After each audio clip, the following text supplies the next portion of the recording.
Una esfera de 100 gramos gira con rapidez angular constante de 4 radianes por segundo en un círculo vertical unido a una cuerda ligera de 1 metro de longitud. Halle la tensión en la cuerda cuando la esfera está en el punto más alto. Considere que la gravedad vale 10 metros por segundo cuadrado. Muy bien, entonces a continuación nosotros lo que vamos a hacer es desarrollar el problema, pero primero lo que tendríamos que hacer es desarrollar y elaborar el diagrama de cuerpo libre de dicha esfera girando. Entonces, más o menos, estamos observando cómo la esfera se va a encontrar girando, tal y como nos dice, en un círculo vertical. Claro que sí. Pero, según datos del problema, la masa de esta esfera es más o menos de 100 gramos. Entonces, decimos que tenemos una masa de 100 gramos. Que, bueno, sería aproximadamente 0,1 kilogramos. Porque, lógicamente, nosotros tenemos que trabajar con el sistema internacional de unidades debido a ello. Además, también nos dice de que el radio de dicha esfera, que más o menos estamos observando por acá, el radio de curva de dicha esfera, tal y como se puede observar, se puede manifestar ahí, tiene 1 metro de longitud. Muy bien, entonces, eso es lo que vamos a plantear en este momento. Decimos el radio de la curva, entonces, será igual a 1 metro de longitud. Claro que sí. Perfecto. Y también nos dice que está girando con una rapidez angular constante. Claro que sí. Esa rapidez angular constante con la cual está girando, lógicamente, es una rapidez angular de 4 radianes por segundo. Muy bien. Entonces, ya tenemos todos los datos dispuestos ahí en el problema, que son muy necesarios lógicamente, y son con los cuales nosotros vamos a entablar el desarrollo de la solución.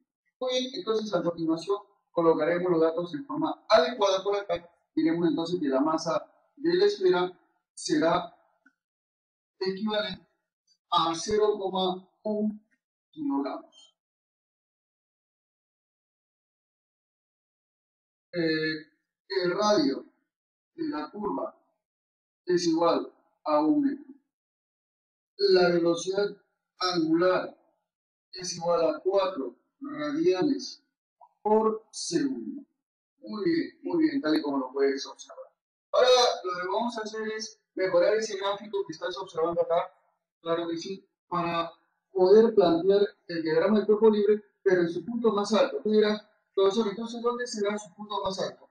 El punto más alto, lógicamente, lo vamos a tener acá, en este caso, ¿no? Porque según el problema me está diciendo eso. Me está diciendo, hay la tensión en la cuerda cuando la esfera está en el punto más alto. Eso es lo que nos está diciendo. Muy bien, entonces a continuación vamos a ver ese gráfico mejorado en el punto más. Muy bien, entonces ahora tenemos a la esfera en el punto más alto, en el cual nosotros vamos a desarrollar y bueno, plantear el diagrama de cuerpo libre.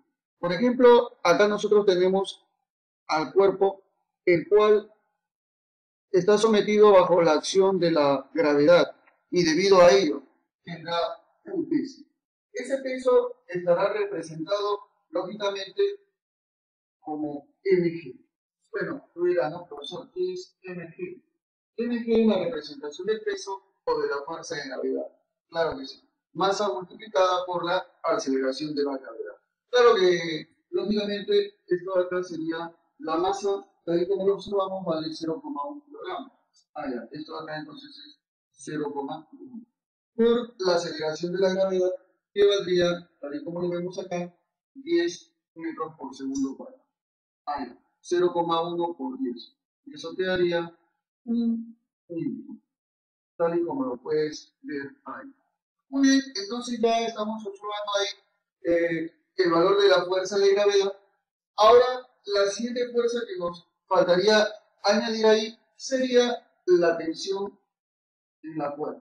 Claro que sí. La estamos graficando entonces ahí en la tensión de la cuerda que se dibujaría en este caso saliente debido a que este cuerpo está hacia arriba y obviamente apuntando hacia el centro de la cuerda. Ya está. Muy bien, entonces esto de acá, tal y como lo pueden ver, sería la tensión en la cuerda. Muy bien, entonces ya tenemos esas fuerzas. Ahora, el detalle sería, estas serían las únicas fuerzas que están actuando sobre el cuerpo en dicho movimiento. Serían las únicas fuerzas. Por supuesto, son las únicas fuerzas. Muy bien, entonces de inmediato nosotros veremos dichas fuerzas lo que van a hacer es cumplir qué cosa, la segunda ley de Newton. Muy bien, entonces eso es lo que planteamos, ¿no? Y eso es lo que decimos. Ambas fuerzas cumplen la segunda, ojo, segunda ley de quién, ley de Newton. Claro que sí, así es. Muy bien, ¿y a qué es igual la segunda ley de Newton? Adaptada para nosotros. Claro que sí. Fuerza resultante es igual a quién, a masa por aceleración. Pero como se trata de un movimiento circular, sería la fuerza centrípeta la resultante de la fuerza, en dirección lógicamente radial. Y va a ser igual a masa por aceleración centrípeta también. Muy bien. La fuerza centrípeta es sin duda la sumatoria de todas las fuerzas que van dirigidas en la dirección radial. ¿Y quiénes son las fuerzas que van dirigidas en la dirección radial? Claro que sí, la tensión y el peso. Ah, o sea, quiere decir que la fuerza centrípeta es igual a quién? A ver, dime tú. Claro que sí, es igual a la tensión más el peso. Y eso será igual a la masa por la aceleración centrípeta. Pero ¿cómo se puede calcular la aceleración centrípeta? Se puede calcular, bueno, hay varias formas de hacerlo. Y una de ellas, la más sencilla, es calcularlo como el cuadrado de la velocidad angular multiplicado por el radio. Claro, por supuesto. Entonces diremos, la tensión más la fuerza de gravedad o peso, que vale cuánto, vale un newton, más 1 será igual a la masa, que es igual a cuánto vale la masa. Mira, acá está el dato. Claro que sí. 0,1 kilogramos. Por la velocidad angular, que sería 4 al cuadrado. Y eso multiplicado por el radio. Claro, que eso vale un metro. Muy bien. Perfecto. Ahora sí, entonces veremos. La tensión más 1 va a ser igual a, este producto sería 0,1 por 16 por 1, ya, 1,6. Vas a restar, la tensión valdría entonces 1,6 menos 1. Perfecto, mira, de 0,6, ¿te das cuenta? O sea, sería 0,6 newton. Esa sería entonces la respuesta de mi problema. Muy fácil y muy sencillísimo, tal y como lo puedes observar. Problema número 63. Una masa m es lanzada verticalmente hacia arriba, con una rapidez v. Si a una altura h respecto del punto de lanzamiento, su rapidez es v medios, la energía disipada es... Veamos nosotros entonces de que cuando el cuerpo es lanzado hacia arriba, siempre va a perder energía. Y eso es debido a la acción de la fricción del aire. Vemos entonces un esquema en el cual una esfera es lanzada hacia arriba. Muy bien, entonces observaremos nosotros que dicha esfera ha sido lanzada desde dicha posición, en la cual nosotros indicaremos a nuestro nivel de referencia como la posición más baja en la cual la esfera lógicamente ha sido lanzada. Claro que sí. Oye, también plantearemos, por ejemplo, tal y como nos dice el problema, de que dicha esfera ha sido lanzada con una rapidez v. ¿Eso qué quiere decir entonces?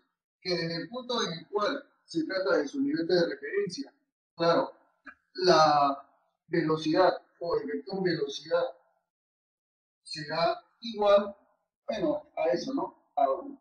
Entonces, así como vamos a plantear a ese vector velocidad que nos están dando a continuación. Este entonces sería mi vector velocidad 1.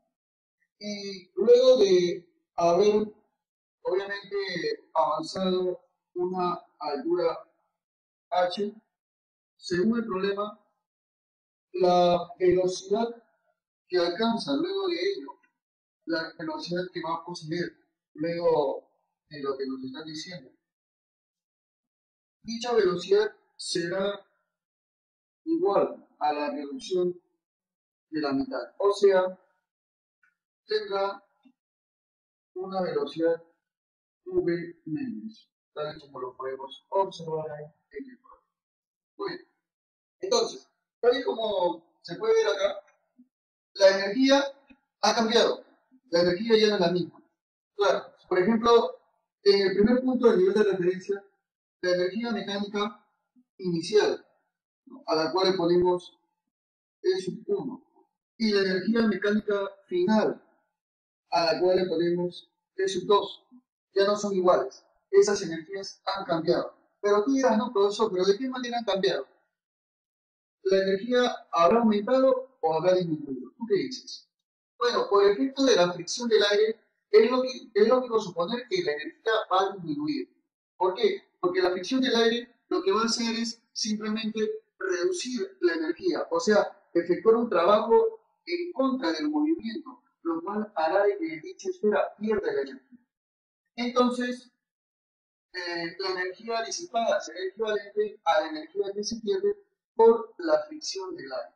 Muy bien. Entonces, en nuestro problema, nosotros vamos a plantear la siguiente ecuación. Tenemos entonces la energía disipada, tal y como lo ves acá. Esta energía disipada será igual a la energía inicial, que es 1, menos la energía final, que es 2. Perfecto. Muy bien, tal y como lo puedes ver ahí, ¿no? Entonces, diremos, la energía disipada es igual a la energía inicial. Bueno, inicialmente la esferita de masa m, la cual fue lanzada con una rapidez v. El único tipo de energía mecánica que va a poseer sería una energía cinética. Ah, ya. Muy bien, entonces diremos, la energía que va a manifestar acá sería energía cinética, o sea, masa por velocidad al cuadrado dividido entre 2.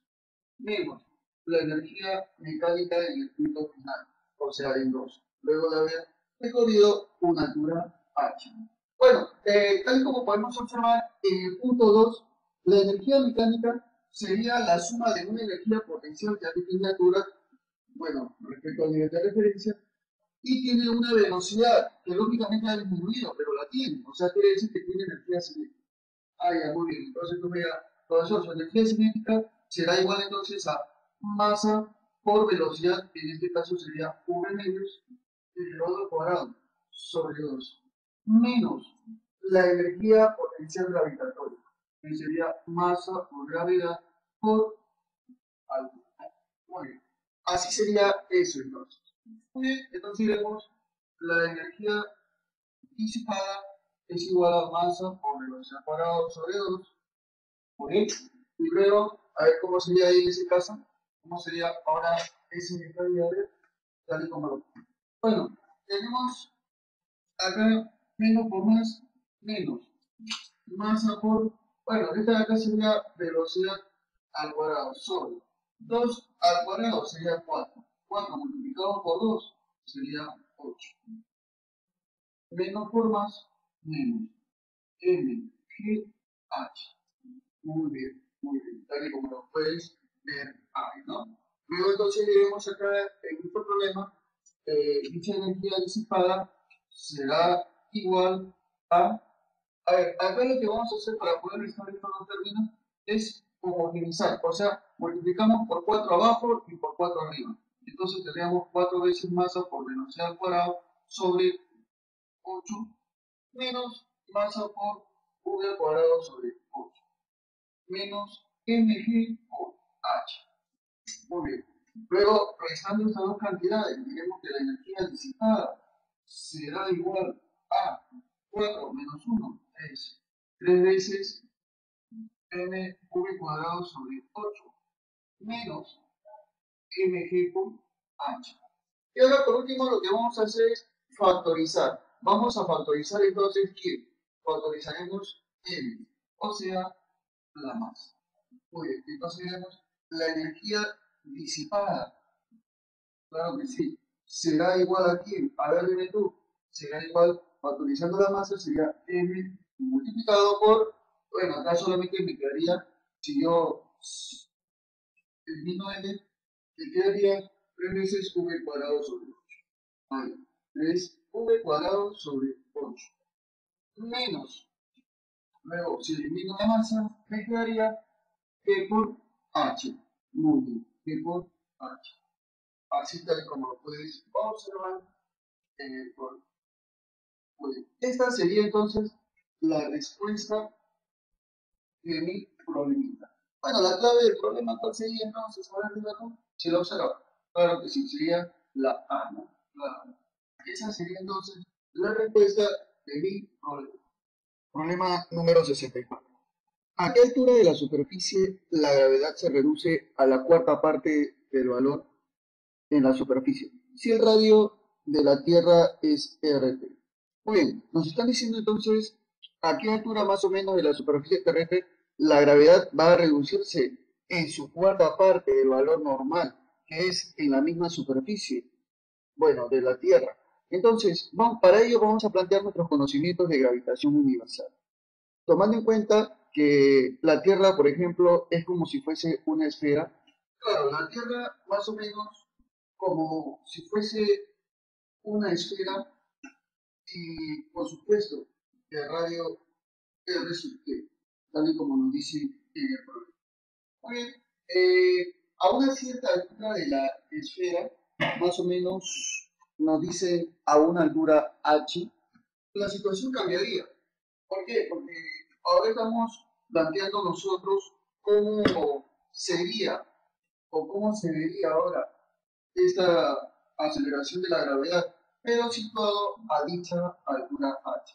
O sea, en otras palabras, la aceleración de la gravedad, tal y como se puede observar ahí en el problema, en este punto adecuado, se ha reducido, tal y como nos dice en el problema, a la cuarta parte de su valor de la superficie. O sea, la aceleración de la gravedad a la altura h será igual a la cuarta parte de la gravedad, pero expresada lógicamente en la superficie. Oye, entonces tal y como lo podemos plantear, nosotros podemos verificar ese pequeño detalle, ¿no? O sea, ¿cómo sería la aceleración de la gravedad a una altura h? Según el problema, ha disminuido a su cuarta parte. Eso es lo que se puede plantear normalmente. Pero bueno, tomando en cuenta los conocimientos adecuados, obviamente de gravitación universal, lo que se va a cumplir siempre, por ejemplo, en que la aceleración de la gravedad en una superficie o en la superficie de un planeta se calcula como la constante de gravitación universal multiplicado por la masa del planeta y eso dividido entre el cuadrado, lógicamente, el radio terrestre. Así es como se calcularía la gravedad en la superficie de un planeta. Pero a una cierta altura h, bueno, ya no sería el radio terrestre, sino se incrementaría la altura a la cual se está tomando como referencia. O sea, yo te diría, la aceleración de la gravedad a esa altura sería la constante de gravitación por la masa del planeta sobre el radio terrestre más la altura de referencia y todo eso elevado al cuadrado. Muy bien, tal y como tú lo puedes observar ahí en este enunciado, ¿no? Entonces, son dos detalles conceptuales que uno debe saber. Y lógicamente lo vamos a tener que relacionar unos a otros. Claro que sí. Y lógicamente luego despejarlo, ¿no? Lo que nos serviría, por ejemplo, en este problema, para poderlo desarrollar fácilmente, sería simplemente despejar el valor similar que es en cada caso. Por ejemplo, el valor de la constante de gravitación por la masa es lo mismo en ambos casos. Entonces, si yo despejo de cada uno de ellos, la igualdad será de inmediato. Por ejemplo, la aceleración de la gravedad de la superficie multiplicado por el radio terrestre al cuadrado. A ver, vamos a poner acá. Aceleración de gravedad de superficie por el radio terrestre al cuadrado. Será igual a la aceleración de la gravedad a una cierta altura h multiplicado por el radio terrestre más la altura h y todo elevado al cuadrado. Muy bien, tal y como lo podemos observar ahí.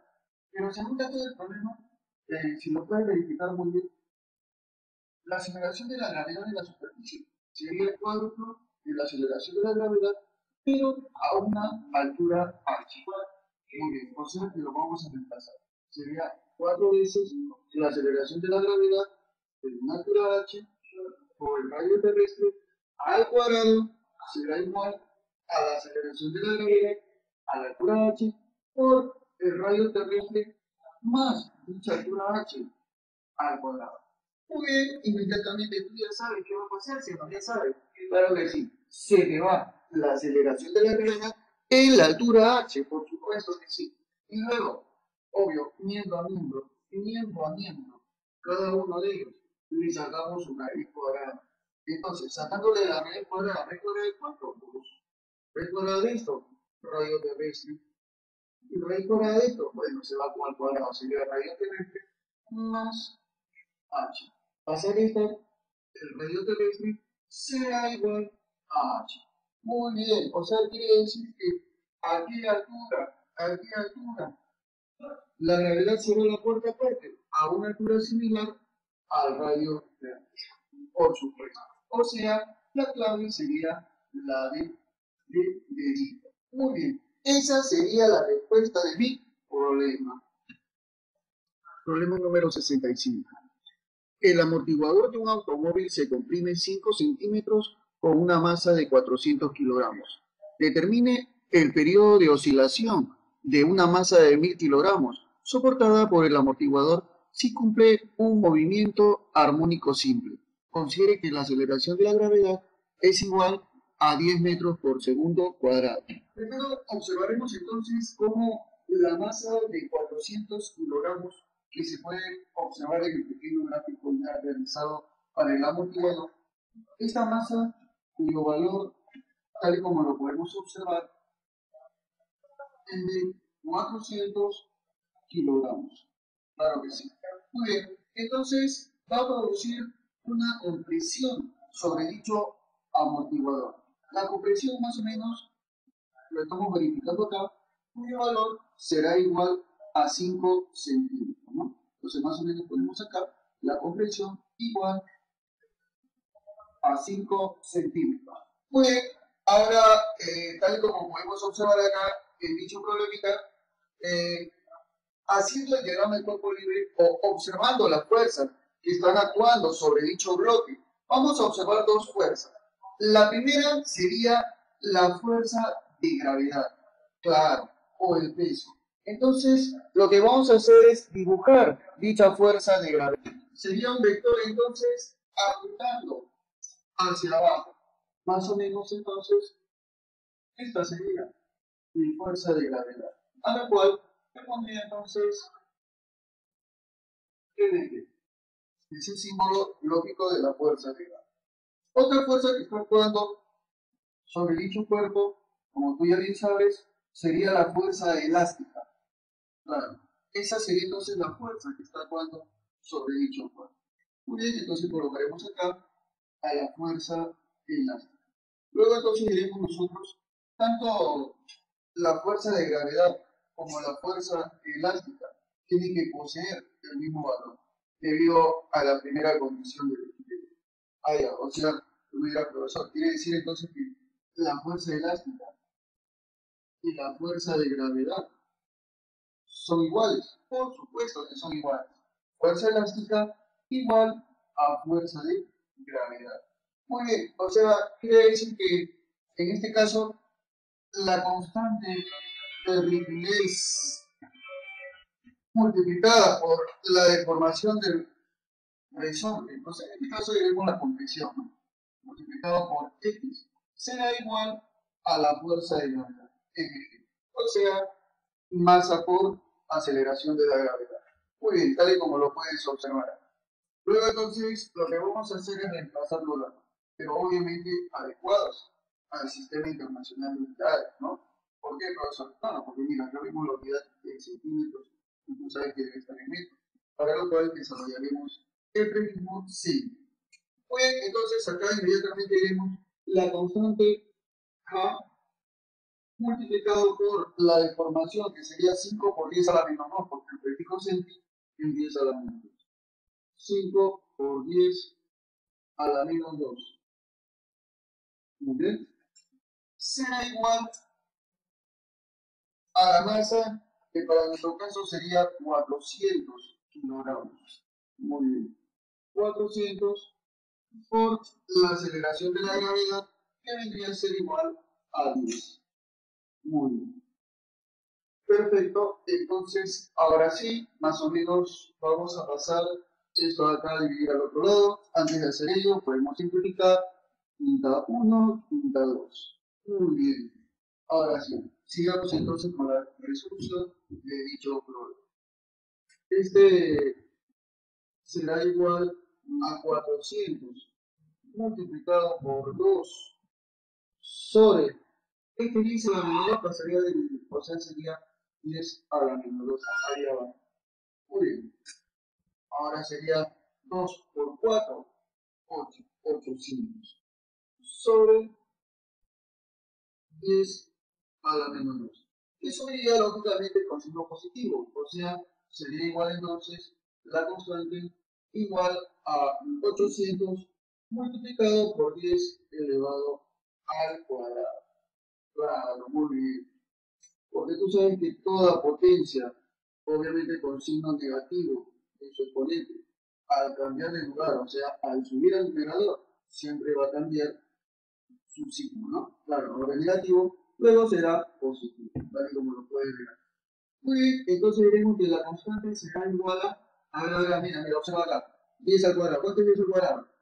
100, muy bien. Ese 100 multiplicado por 800, a ver cuánto es eso, sería, claro que sí, 80 muy bien, newton por metro. Esa sería entonces la constante de rigidez del resorte. Perfecto. Muy bien, profesor, ¿ese es el problema? No, por favor, todavía no está resuelto el problema.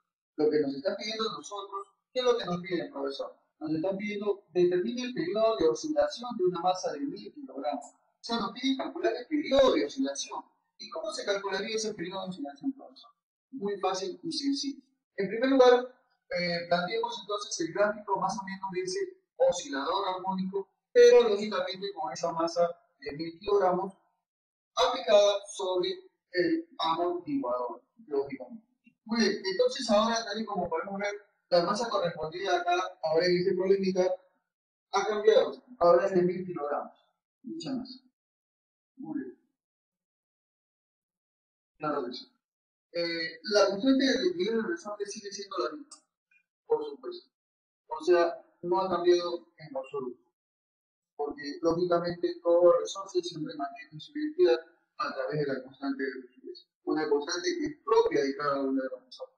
Por eso que desde un comienzo la idea era calcular esto, la constante de rigidez, para saber el. Y ahora, por consiguiente, debido a esta masa, el resorte va a oscilar, escribiendo un movimiento armónico, sí, por supuesto. Pero, ¿cómo calcularíamos entonces, en todo caso, ¿no? Sería tu pregunta, ¿cómo es que se podría calcular la, bueno, el valor del periodo de oscilación de ese amortiguador? Muy fácil y sencillo, por si acaso. El periodo de oscilación de un amortiguador sería de esta manera. Igual a 2 veces pi multiplicado por la raíz cuadrada de un cociente, que sería la masa del bloque que afecta sobre la constante de rigidez del amortiguador. Muy bien. Ese periodo me va a estar dado y expresado en segundos. Esto será igual entonces a 2 veces pi multiplicado por la raíz cuadrada de la masa. ¿Cuánto vale la masa, profesor? ¿Vale 400? No, nada que ver, eso ya fue, ya pasó. Ahora estamos hablando de una masa de 1000 kilogramos. Esa sería la masa con la cual vamos a trabajar, lógicamente, ¿no? Lo anterior fue una suposición nada más. Sobre la constante de rigidez del resorte, que ya lo hemos calculado, ¿cuánto vale? 80. Muy bien.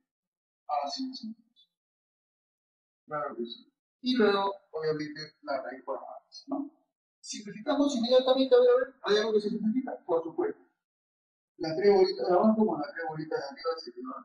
Y te va a quedar lógicamente eso. Lo que tú estás observando ahí en dicho problema. ¿No? ¿Te das cuenta? ¿Sí? Claro que sí. Entonces, eso es lo que estamos viendo ahí. Muy bien. Por consiguiente, lo que nos está quedando entonces acá sería todo ese pi, ¿bien? Todo ese pi por la raíz cuadrada, arriba solamente me quedó 1 y abajo me está quedando 8. Claro, muy bien. Mira, entonces, para poder calcular fácilmente esa raíz cuadrada, la que está abajo, lógicamente, y no llegar a los temas de racionalización, nada por el estilo, lo que vamos a hacer es multiplicarle abajo por 5 y arriba por 5. ¿Vale? Claro, para evitarnos otros temas y hacer más pasos, que lógicamente para ti de repente serían tediosos. Y ahora diremos, el periodo de oscilación será igual a 2 pi por, bueno, arriba tendríamos la raíz cuadrada de 5. Y abajo, la raíz cuadrada de 80 por 5, 400. Ah, por eso muy hábil eso ustedes, claro que sí, mira. 2 pi por la raíz cuadrada de 5 sobre la raíz cuadrada de 400. O sea, ¿qué es igual a la raíz cuadrada de 400? Claro, sería 20, ¿sí? Muy bien. Ahora sí, simplificaremos inmediatamente, como tú ya sabes, se te va este patito, mitad 1, mitad 10. Muy bien, entonces diremos, por lo tanto, entonces, el periodo de oscilación del amortiguador sería igual a raíz cuadrada de 5 pi sobre 10. Muy bien. Obviamente expresado en segundos. Ese sería el valor del periodo de oscilación del amortiguador. Claro que sí. Muy bien, entonces ¿dónde encontraríamos esta clave? Claro, sería la C.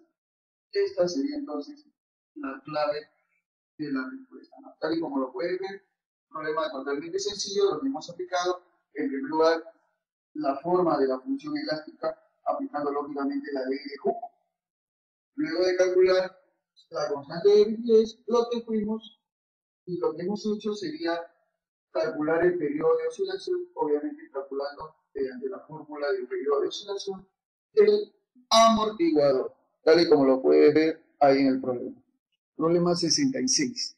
Dadas las siguientes proposiciones en relación a los procesos termodinámicos, primero, si se comprime isotérmicamente una sustancia, se expulsa calor. 2. Si se expande adiabáticamente una sustancia, la temperatura se eleva.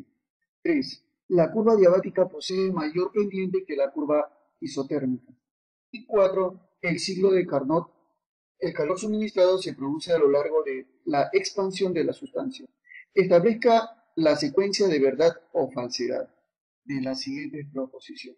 Muy bien, entonces vamos a debatir de acuerdo, obviamente, al estudio de la termodinámica, el valor de verdad y falsedad de las siguientes proposiciones, tal y como podemos observar ahí. Para ello, recordemos la primera ley de la termodinámica. Muy bien. En la cual nos dice que el calor adquirido a una máquina térmica o un sistema termodinámico es igual al trabajo desarrollado más la variación de la energía interna. Muy bien, tal y como lo podemos observar. Entonces, de acuerdo a ello, vamos a discutir las proposiciones que nos brindan a continuación. En primer lugar, la primera proposición que dice: si se comprime isotérmicamente una sustancia, se expulsa calor. A ver, veamos entonces. Vamos a ver que si se va a comprimir isotérmicamente una sustancia, ¿será cierto de que se va a expulsar calor? A ver, veamos entonces. Espera, si te hablan de una compresión isotérmica, quiere decir que la temperatura se va a mantener constante. Entonces, si la temperatura se mantiene constante, que es la proposición 1 lógicamente, si la temperatura se mantiene constante, quiere decir que la variación de la energía interna es igual a cero. Es igual a cero. ¿Eso qué quiere decir entonces? quiere decir que el calor suministrado al sistema es igual al trabajo desarrollado. O sea, todo el calor se convertiría en un trabajo desarrollado. Pero si nos hablan de una compresión, quiere decir entonces que el trabajo sería negativo, porque sabemos que en toda compresión un trabajo es negativo. Y si el trabajo es negativo, lógicamente la cantidad de calor también sería negativa. Pero ¿qué quiere decir que una cantidad de calor sea negativa? Quiere decir de que se está expulsando calor, tal y como lo puede ver. O sea, en este caso se expulsaría el calor. Muy bien, entonces esto es lo que nosotros podemos plantear de acuerdo a la primera ley de la termodinámica. Y eso sería totalmente correcto. Entonces, ¿no? Porque dice, si se comprime isotérmicamente, se expulsa calor, eso es totalmente verdadero. Muy bien, entonces la primera proposición sería verdadera, tal y como lo puedes ver ahí en el libro. Muy bien, ahora sí, veamos la segunda proposición. Entonces, y discutamos si es verdadero o falso su lado. Muy bien, nos dice, si se expande adiabáticamente una sustancia, la temperatura se eleva. A ver, veamos esto. De acuerdo a la primera ley de la termodinámica, el cual nos dice que el calor asociado al sistema es igual al trabajo desarrollado más la variación de la energía interna. A ver, si nos hablan de una expansión adiabática, quiere decir que su valor de calor transferido es igual a cero, porque siempre en un sistema adiabático, siempre el calor será igual a cero. O sea que esta cantidad de calor va a ser igual a cero. Muy bien, para lo cual, entonces, nosotros vamos a decir que la cantidad de trabajo desarrollado pasa al otro lado, será igual al negativo de la variación de la energía. Muy bien, o sea, quiere decir que estamos en esa situación, ¿no? De que el trabajo que tú estás viendo acá será igual al negativo de la variación de la energía. Ahora nos dice, si se expande, cuando ¿qué quiere decir que se expande? Ah, el trabajo va a ser positivo. Muy bien, en una expansión siempre el trabajo es positivo. Entonces, si esto acá es positivo, obviamente la variación de la energía es negativa. Y si la variación de la energía es negativa, ¿qué quiere decir? Que la temperatura está disminuyendo, la temperatura disminuye. Pero acá en la proposición nos dice que la temperatura se eleva. Ah, no, pues es totalmente incorrecta, o sea, falsa, tal y como lo pueden ver. Muy bien, o sea, quiere decir que la segunda proposición sería totalmente falsa.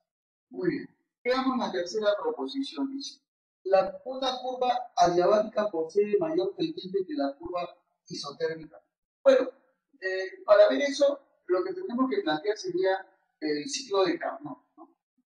Es un ciclo en el cual se encuentra formado por dos isotermas y dos adiabáticas, ¿no? Entonces, vamos a ver ahí en ese caso dos curvas adiabáticas y dos curvas isotérmicas. Entonces, más o menos grafiquemos ese ciclo de Carnot. Muy bien, más o menos entonces graficamos el ciclo de Carnot, tal y como podemos observar, la cual se encuentra formada por curvas que tú puedes verificar, a las cuales se le va a llamar la curva adiabática, curva isotérmica, curva adiabática y curva isotérmica.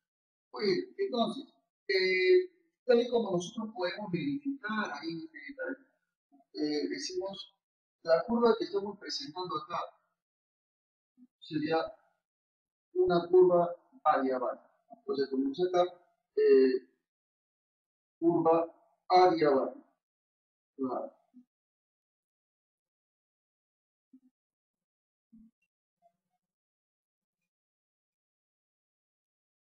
Muy bien. Y tenemos por acá una curva isotérmica. Esta sería entonces la curva isotérmica.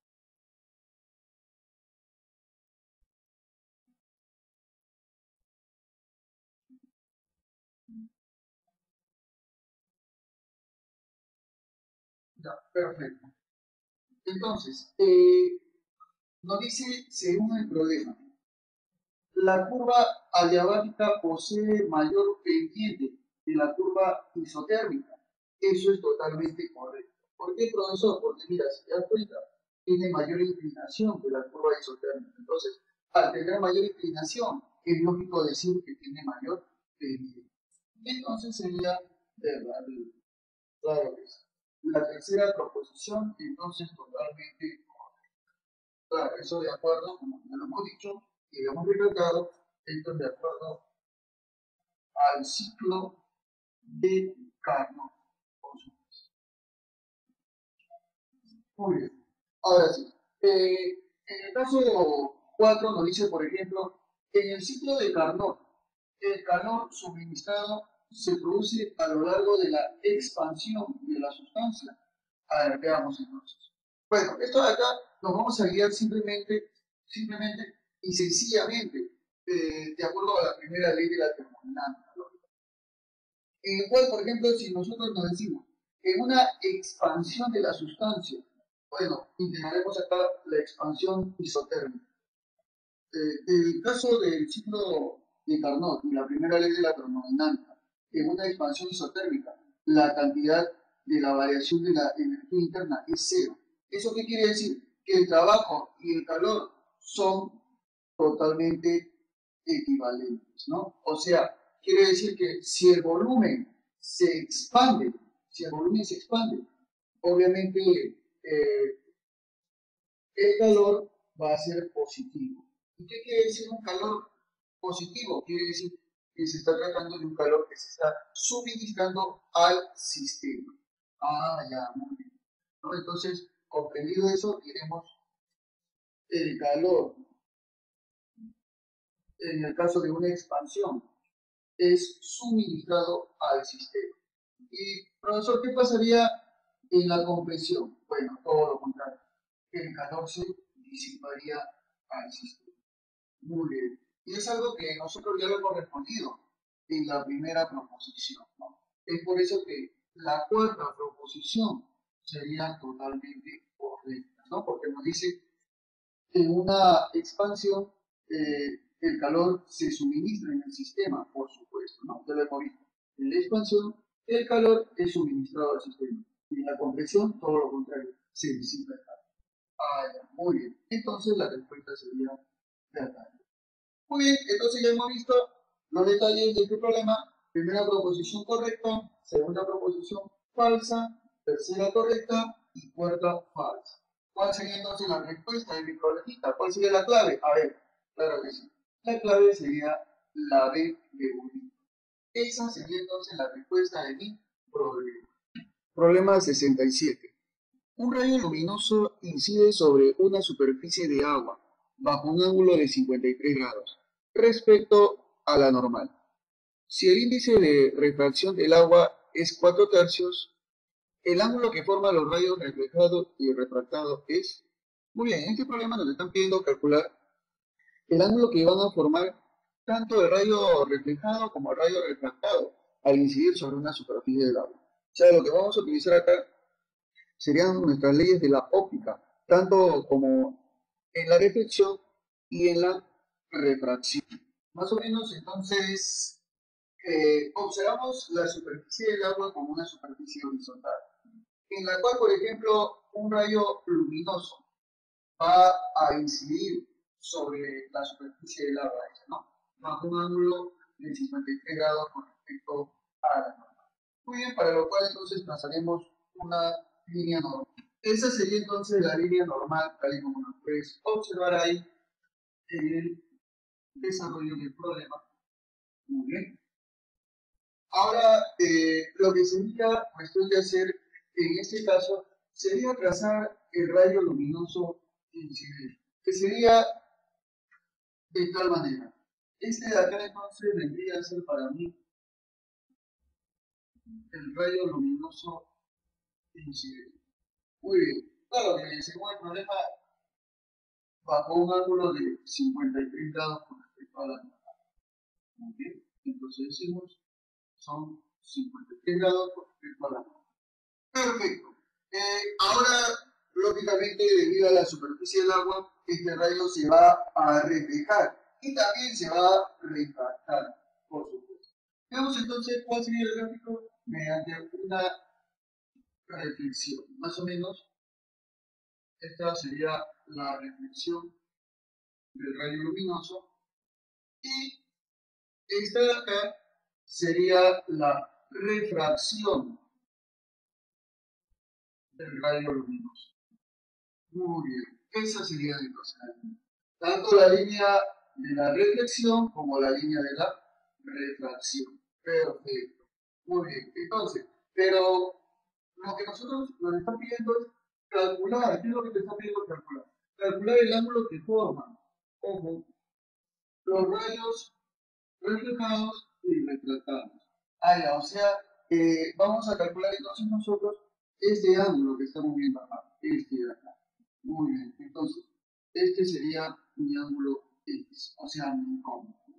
Pero para poder calcular ese ángulo X, primero lo que tendría que saber yo, y tendría que calcular sería el ángulo de reflexión, claro que sí, al cual le llamaría el ángulo alfa, y el ángulo de refracción, al cual le llamaría theta. Muy bien, esos serían entonces los ángulos. Y te das cuenta que después alfa más séptima theta, ¿cuánto te da? Claro, muy bien, 180 grados. Pero primero calcularemos cada uno de ellos, tanto alfa como theta. Alfa lo voy a calcular aplicando, claro, la segunda ley de la reflexión. Muy bien, entonces decimos, segunda, ojo, segunda ley de la reflexión. Muy bien, así es. Ahora, ¿cómo se calcula de acuerdo a la segunda ley de la reflexión? ¿Por qué nos dice la segunda ley de la reflexión? Nos dice que el rayo incidente y el rayo reflejado, ojo, forman la misma medida angular con la normal. Ah, ya, o sea que de acuerdo a la segunda ley de la reflexión, alfa de 53 grados tienen el mismo valor. Ah, muy bien. O sea que alfa valdría igual a ¿cuánto? A 53 grados. Muy bien. Perfecto. A ver. Y ahora, para calcular θ, que es la refracción, utilizaremos el principio de la segunda ley de la refracción. Muy bien, entonces diremos segunda, ojo, ley de la refracción. Ahora sí, refracción, como tú lo puedes observar acá en el texto que estoy dando. A esta segunda ley de la refracción también se le conoce como la ley de Snell. Claro. O sea, ley de Snell. Así es. Muy bien. Entonces, aplicaremos eso. ¿Qué es lo que nos dice la ley de Snell? Nos dice que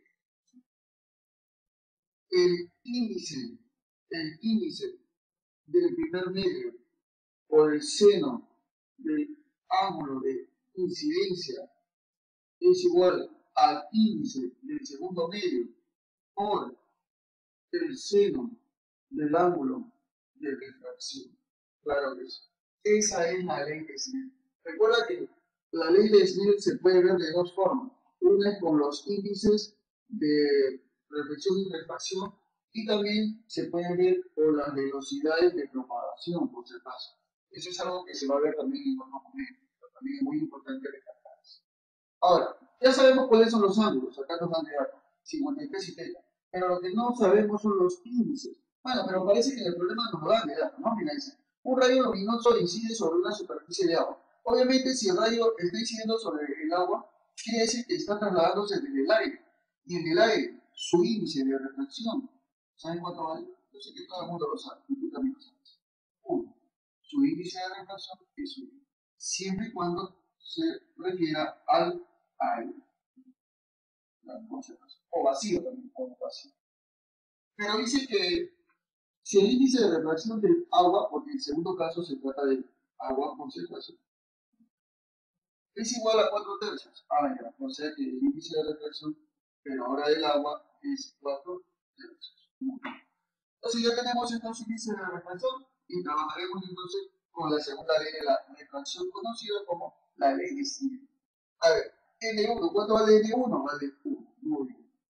Por el seno del ángulo 1, o sea, el seno de 53 grados. ¿Tú sabes cuánto vale el seno de 53 grados? 4 puntos. Muy bien, perfecto. N2, ¿cuánto valdría N2? Acá lo tienes, mira, observa. Ah, muy bien, 4 tercios. Perfecto, 4 tercios. Multiplicado por el seno del segundo ángulo. Profe, ¿cuál es el segundo ángulo? Si el ángulo de refracción sería θ.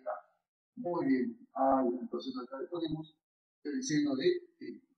Perfecto. Muy bien. Ahora sí. Inmediatamente lo que vamos a hacer es simplificar. Se me va cuarta y cuarta. Este 3 pasaría a multiplicar allá. Entonces lo que vamos a tener acá sería lo siguiente.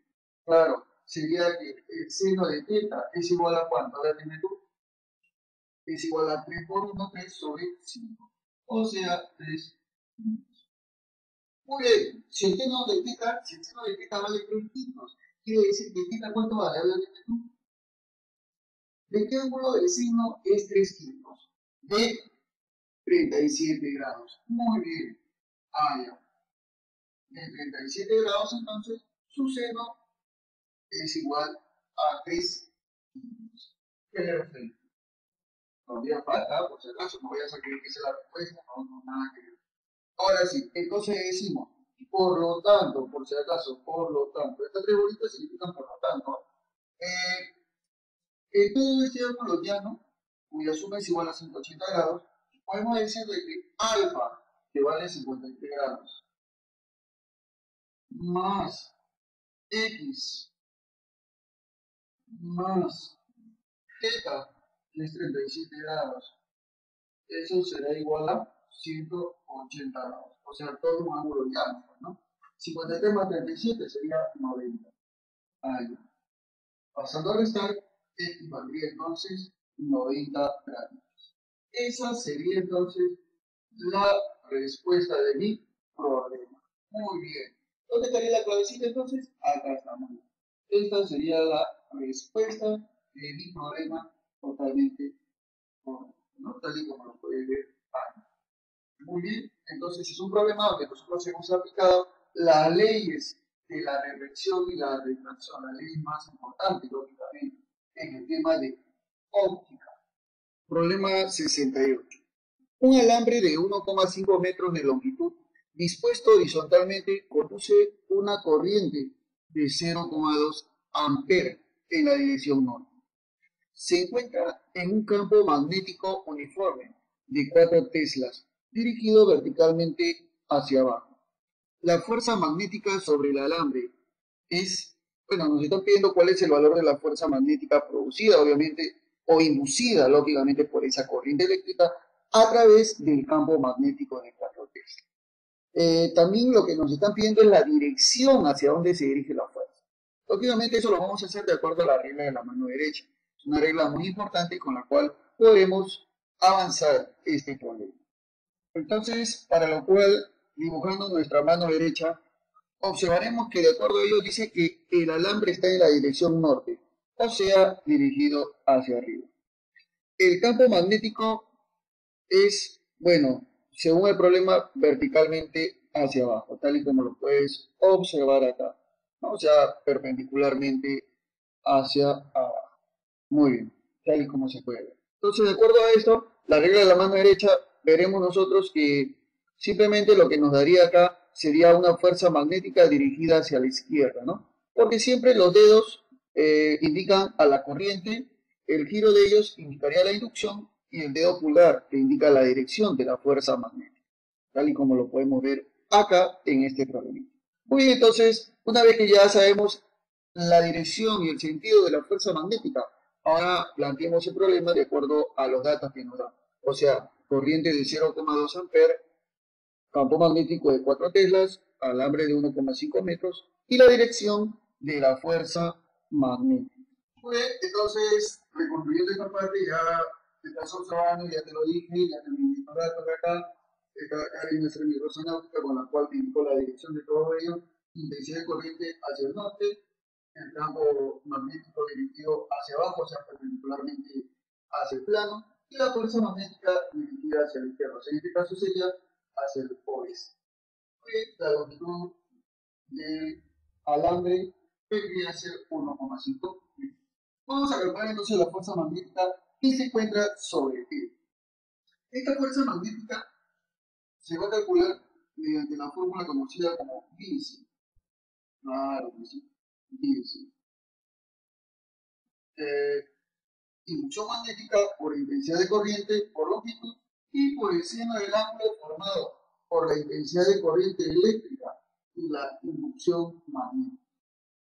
Claro que si el alambre, tal como lo estoy viendo, tiene una corriente de 0,2 amperes, pero en esta dirección norte, y la inducción es perpendicular, quiere decir que ellos formarían un ángulo de 90 grados. Muy bien. A ver, entonces reemplazando los datos diremos que la fuerza magnética será igual a la inducción magnética, ¿cuánto vale según el problema? Valdría 4. Muy bien. Por la intensidad de corriente haya 0,2 amperes. 0,2 amperes. Por la longitud vale 1,5 metros. Perfecto.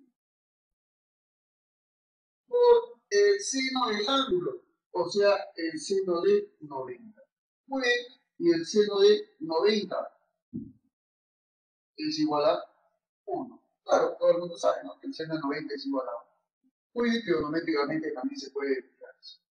A ver, entonces, la fuerza magnética será igual a todo ese producto. 4 por 0,2, 0,8. Por 1,5, muy fácil, sería 1,2 metros. Muy bien. Profesor, ¿hacia dónde? Hacia la dirección del oeste. Allá. Hacia el oeste. Perfecto. Esa sería entonces la respuesta del problema, tal y como lo puedes observar ahí. Muy bien, entonces, ¿cuál sería la clave? ¿Cuál sería la clave del problema? A ver, la A sería la clave del problema. Esa sería entonces la respuesta. Muy bien. Problema número 69. Nos dice, la resistencia equivalente del circuito adjunto es... Problema número 69. La resistencia equivalente del circuito adjunto es... Muy bien, a continuación nosotros observamos acá un circuito electrodinámico en el cual tenemos presente a 4 resistencias.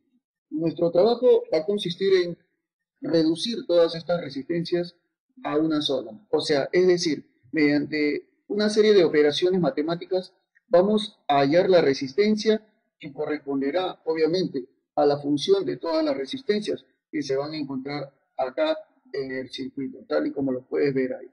Muy bien, para lo cual entonces no vamos a resolverlo todo directamente, sino resolveremos solamente por partes. De repente cogeremos estas dos primeras resistencias que están en paralelo, luego el resultado lo haremos en serie con esto y luego ya lo adaptaremos en paralelo con el de acá. Bueno, tú ya verás entonces cómo se van a resolver todos estos problemas adecuadamente y en forma detallada. Entonces ahora lo que vamos a hacer es continuar con el desarrollo de estas dos resistencias que se van a encontrar lógicamente en paralelo, tal y como lo puedes observar. O sea que la resistencia de 2 ohm y 3 ohm se van a encontrar en paralelo. Bueno, la forma de resolverlo es totalmente fácil y sencillo. ¿Cómo se hace? De esta manera. Sería el producto de ambos sobre la suma de ambos. O sea, tendríamos 2 por 3 sobre 2 más 3. Muy bien. Entonces, acá mi resistencia será igual a 2 por 3, 6, sobre 2 más 3, 5. Muy bien. Entonces, esa resistencia equivalente será igual a 6 entre 5. ¿A cuál es igual? Muy bien. 1,2 ohm. Ese sería entonces el valor equivalente de estas dos resistencias que estás observando. se reducen a una sola resistencia, que sería 1,2. Una vez entonces que ya conocemos el valor de la resistencia de 1,2 ohm, ya lo hemos colocado acá, tal como lo puedes observar, y bueno, junto con la resistencia de 3,8 ohm, que lógicamente estaba en este recuadro, como lo puedes observar, formarán una asociación en serie. Muy bien, estas dos resistencias forman una asociación en serie, en la cual tendremos que calcular su resistencia equivalente. Pero ¿cómo se calcula la resistencia equivalente de una asociación en serie? Muy fácil, ¿cierto? Yo sé que no sabes. Claro, es la suma de ambos, ¿cierto? Muy bien, entonces diremos, la resistencia equivalente de ambos sería 3,8 más 1,2.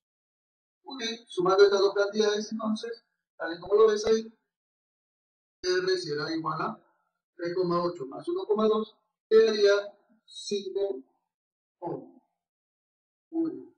Entonces, esta sería la resistencia equivalente de estas dos resistencias que se encuentran en serie.